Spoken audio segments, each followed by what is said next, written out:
Hola chicos, ¿qué tal? Buenos días. Les saluda su profesor Jesús Narro Vázquez de la modesta casa de estudios Uribes School. En esta oportunidad, para llegar a ustedes a través de este medio, a través de esta gran ayuda que tenemos, el poder continuar con nuestras labores académicas. El encargado del curso de Historia Universal, quien les habla, hemos preparado un tema para los alumnos de cuarto grado de secundaria.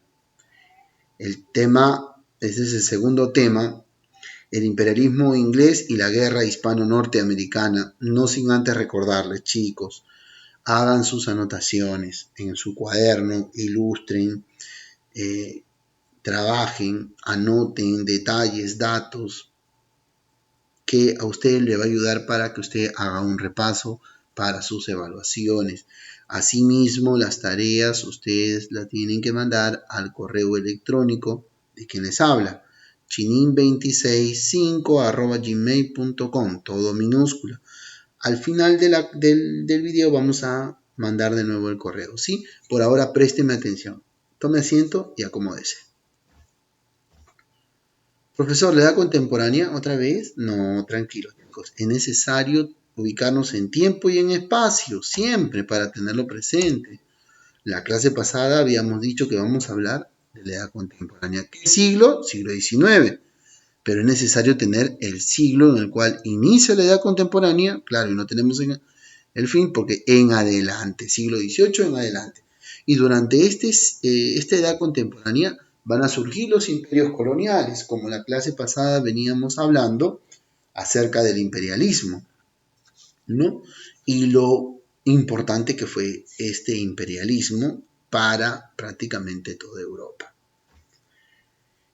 Es así que el mapa del mundo, de todo el planeta, se va a ir modelando, van a ir surgiendo potencias coloniales como España, como Francia, como los británicos, los portugueses, y esto es prácticamente gracias a que en la edad anterior, la edad moderna, va a haber grandes descubrimientos de territorios y eso va a permitir que empiecen las colonizaciones.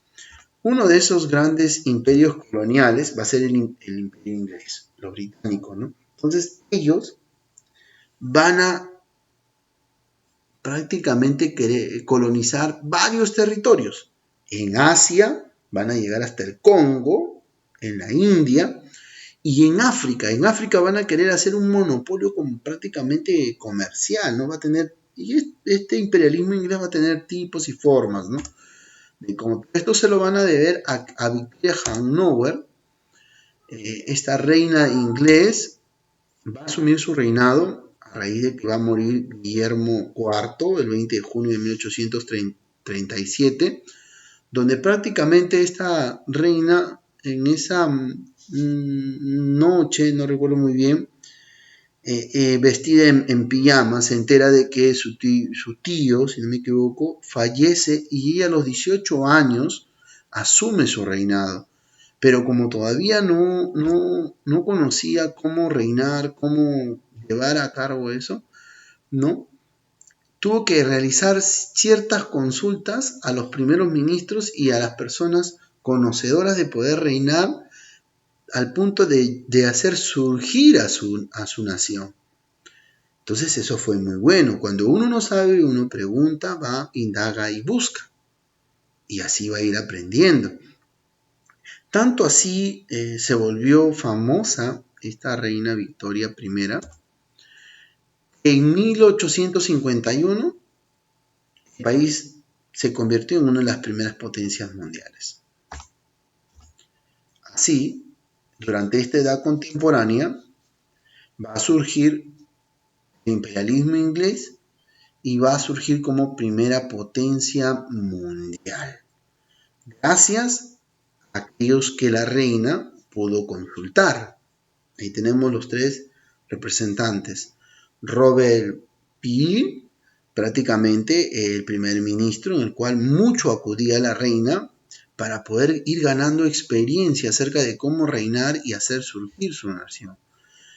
A partir de 1876, oficialmente el Imperio Británico prácticamente tuvo la mayor cantidad de colonias sobre todo un territorio africano, todo el territorio africano. ¡Wow! ¿Qué quisieron hacer? Vamos a ver. Antes de ver, es necesario nosotros que entendamos un poquito, ¿no?, sobre el imperialismo inglés. ¿Cómo podemos saber más de este imperialismo inglés? Es a través de sus clasificaciones en especial. Tenemos un cuadrito de múltiples entradas donde vamos a ver sus colonias. Profesor, sí, y va a haber colonias con una actividad en especial y específica, ¿no? La deposición, ¿para qué cosa? Para abastecer a los barcos. Recuerden ustedes que no van a tener, como se dice, van a tener que echar brea a los barcos, van a tener que calafatear los barcos para que continúen sus viajes, van a tener que recoger provisiones, y así va a haber sitios como Gibraltar, el Cabo, el Canal de Suez, Hong Kong. Miren, todo ese viaje que van a dar, va a haber colonias de posición, de explotación, quiere decir para obtener recursos. Uno de ellos va a ser la India. Y de poblamiento para crear nuevas urbes, o sea, nuevas metrópolis o nuevas colonias, ¿no? Canadá, Austria y Nueva Zelanda. Este nivel de expansión se consolidó gracias a la Conferencia de Berlín en el año 1884, en donde se consolida el imperio luego de adquirir grandes extensiones de tierras en África, Egipto y hasta Sudáfrica. Profesor, ¿nos podría explicar un poquito más de eso? Sí, cómo no. Empecemos. ¿Quién va a convocar esta conferencia de Berlín? Otto von Bismarck. Perdón, vamos a poner el anterior, se nos pasó un poquito. El 16 de noviembre de 1884, ¿no? Y el 26 de febrero de 1885. Prácticamente el canciller alemán, Otto von Bismarck, va a juntar a todas aquellas potencias coloniales. Francia, que va a ser el rival de los británicos y los ingleses, prácticamente va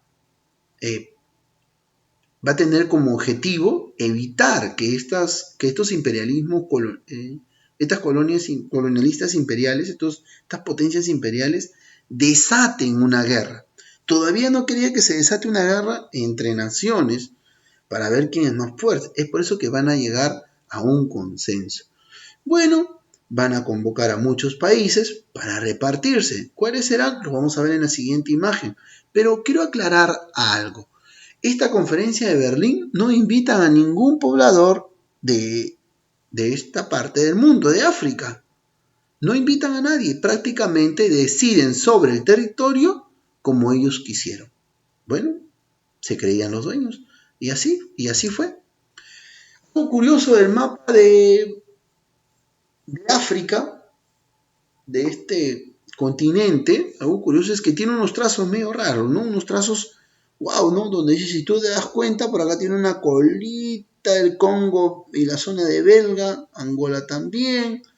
Por aquí hay otro que está delgadito y por aquí hay uno que está atrapado entre naciones todavía, por acá chiquitito. Así, entonces, tiene unos trazos preocupantes, ¿no? En la siguiente imagen tenemos África colonial 1913, más avanzado prácticamente, y tenemos el territorio británico, ¿no? Como segundo del cuadro color amarillo, ¿no? ¿Qué pretendía el territorio británico, señores? El territorio británico se queda con el canal de Suez prácticamente, ¿no? Y prácticamente tiene desde Egipto hasta Sudáfrica, prácticamente toda esta parte de acá, y también quiso tener alguien que le dio la contra, fue Francia. Francia va a tener todo este territorio y va a impedir que prácticamente consolide su imperio colonial de oeste a este. Es así que Francia se queda con la parte de África Occidental francesa, Togo, Argelina, Y también vamos a tener Argelia. En esta parte también vamos a tener el territorio español. Italia va a ser uno de las potencias que va a tener poco dominio colonial en África. Los portugueses también. El territorio alemán también, ¿no? Y va a haber, claro, los independientes, que son escasos, que prácticamente tenemos un mapa un poco más para que nos ayude a entender esto del reparto de África, ¿no? Sin consultarle a nadie, repartieron de la noche a la mañana. Hubieron ciudades donde la mitad era un territorio y la otra mitad era otro territorio, y prácticamente hubo un abuso, ¿no? Porque para la época se creía que había cierta concepción de una discriminación racial, ¿no? Entonces no consultaron nada sin permiso y se repartieron África como más pudieron.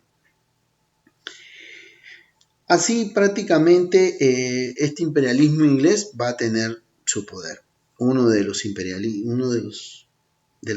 coloniales y los más importantes, ¿no? Sin dejar de lado a Francia, a España y a otros. Y a propósito de España, justo vamos a hablar qué pasó con España. Recuerden ustedes que España tenía colonias en el continente americano, tenía colonias. Una de esas colonias que tenía España, tenía en Cuba y en las islas alrededores, ¿no? Las Filipinas, entre otros lados, tenía dominio, donde el cual de Cuba se abastecía la caña de azúcar, ¿no?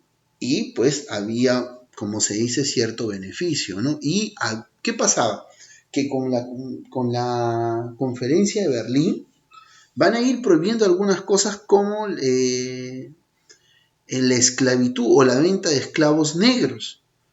Entonces, al no poder ya comercializar los esclavos, van a tener que empezar a ajustar a sus colonias. Y España empezó a hacer eso, empezó a rendir un sistema de esclavitud en Cuba.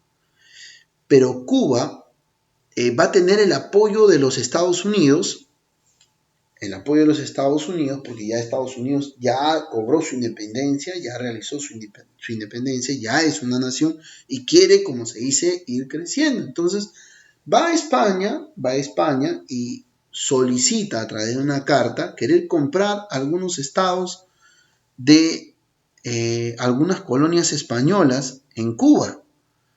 Y eso prácticamente le va a incomodar al reino español y prácticamente va a empezar a crearse una situación un poco hostil prácticamente, ¿no? Entonces, ¿entre quiénes se van a dar primero esta guerra hispano-norteamericana? ¿No? Tenemos la imagen de Cuba, ¿no? Y sus alrededores, ¿no? Esta isla. Claro, lógico, entre Cuba y España se va a desatar una guerra y Estados Unidos va a apoyar, decíamos. Entonces, vamos a poner ahí está muy bien el mapa del club. Prácticamente este territorio de Cuba es el escenario en 1898, el escenario donde se va a desarrollar esta guerra. Este conflicto se va a iniciar con la necesidad de los estadounidenses, ¿no? de los de Estados Unidos, de querer realizar una expansión. Y va a querer, como les decía, ¿no? Querer comprar algunas colonias territoriales de Cuba. Entonces, al no querer vender, ¿no? Cuba o las zonas del Caribe, no querer vender España prácticamente, porque extraía la caña de azúcar, va a haber una situación hostil, les decía, y vamos a ver cómo se va a desatar este desenlace, ¿no? Hemos puesto el 25 de abril de 1898 que se va a desatar esta guerra, ¿no? Pero ¿qué pasa días antes? ¿Cuáles fueron los pretextos para que se den esta guerra? La carta que les venía diciendo yo, la carta ofensiva del embajador de España al gobierno de los Estados Unidos denegando la venta, diciendo no a la venta, ¿no? Y la voladura del acorazado Maine en La Habana, atribuida a España. ¿Qué había pasado en La Habana, en esa bahía? ¿No?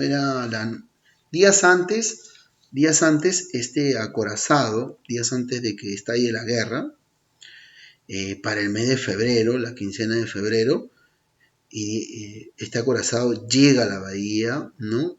Sin permiso, sin consultar, recibe cierto, como se dice, algarabía o agasajo, que no lo ve bien España, porque lo agasaja Cuba, y ya prácticamente estaban insinuando de que para que se desate esta guerra, Estados Unidos iba a apoyar a Cuba para que Cuba logre su independencia y Estados Unidos logre su objetivo. Faltaba el detonante, no por decir pretexto de la guerra, faltaba el detonante, un suceso que incline a que quien asuma la guerra sea Estados Unidos contra España. Entonces, ¿qué pasó? Van a hacer detonar el Maine, este acorazado fortificado con muchos cañones, y esto va a ser el detonante de la guerra. Así que se va a declarar la guerra el 25 de abril de 1898. Va a determinar una agresiva militar estadounidense buscando bloquear las islas en donde desembarcó, que es Daiquiri, el sitio de Santiago de Cuba, ¿no? Puerto Rico, que eran posesiones netamente españolas. Esto se va a desatar, la guerra se extendió hacia otras colonias que poseía España, una de ellas las Filipinas. En las Filipinas habían rebeldes que estaban dirigidos por Emilio Aguinaldo, ¿no? Un rebelde que prácticamente recibió el apoyo de los Estados Unidos, ¿no? A beneficio de querer prácticamente independizarse, soltarse de los españoles, de ese dominio español. Claro que sabemos hoy en día que él antes de su muerte asume que fue engañado pues terriblemente por los Estados Unidos, ¿no? Para la independencia. Pero esta guerra va a, de una u otra manera, la explosión del acorazado va a ser el detonante y el pretexto porque Estados Unidos lo va a culpar a España. Tenemos ahí a Emilio Aguinaldo y los esclavos rebeldes. Pero ¿qué pasa con el acorazado? ¿En qué se basó Estados Unidos? Prácticamente el acorazado explota. Explota en el mar. Y automáticamente no pueden decir, fuiste tú. No, van a un estudio, van a una investigación de los hechos. Estados Unidos, por su parte, acusa a España de una explosión externa del acorazado. Muy bien. España, en respuesta, manda una carta. Muy aparte de haberle dicho que no quería vender, le manda una carta, ¿no? Respondiéndoles al ataque del acorazado, diciéndole que las investigaciones que hizo España, el detonante había sido interno, por lo tanto no era culpable porque el detonante no fue externo, no pusieron minas o no pusieron los explosivos de manera externa, sino el tanque fue prácticamente interno, donde prácticamente estaban las municiones, y es por eso que explotó. Estados Unidos no creyó, se armó toda una revuelta y por eso se desata esta guerra. Fue, como se dice, el detonante, ¿no? Para que se desate. Durante todo este tiempo van a querer buscar una paz. Es así que Estados Unidos, tras muchas victorias, va a exigir un tratado de paz donde van a participar alemanes, ¿no? Para llegar a un acuerdo, como se dice. Y a ese tratado se le va a llamar el Tratado de París, por el cual España va a perder sus últimas colonias ultramarítimas. y los Estados Unidos van a ocupar Cuba, Puerto Rico, las Filipinas, entre otros estados más. Profesor, no nos quedó claro cómo pasó, qué pasó con ese acorazado. Necesitamos entender un poquito más, por eso les he traído dos videos. Perdón, no les he traído, los he anexado dos videos. El primero para entender el detonante de la guerra hispano-americana. Y el otro es acerca del Emilio Aguinaldo, ¿no? Que hacen una investigación. Ambos videos los hemos extraído de las fuentes prácticamente de España. Y por eso es que van a escuchar en una determinada parte del video decir, nos declararon la guerra. Es que nos declararon la guerra. Van a hablar en español porque está hablando la investigación, lo hacen los españoles. Veamos un poquito más acerca de nuestra historia universal. Ponemos play. 15 de febrero de 1898, el acorazado norteamericano Maine estallaba en el puerto de La Habana, dejando 256 víctimas. En una tensísima situación diplomática, los norteamericanos culparon a España de haber provocado la explosión. A pesar de que las sucesivas comisiones de investigación no pudieron demostrar nada, Estados Unidos empleó este trágico hecho como argumento para declarar la guerra a España. Así comenzó el desastre de 1898.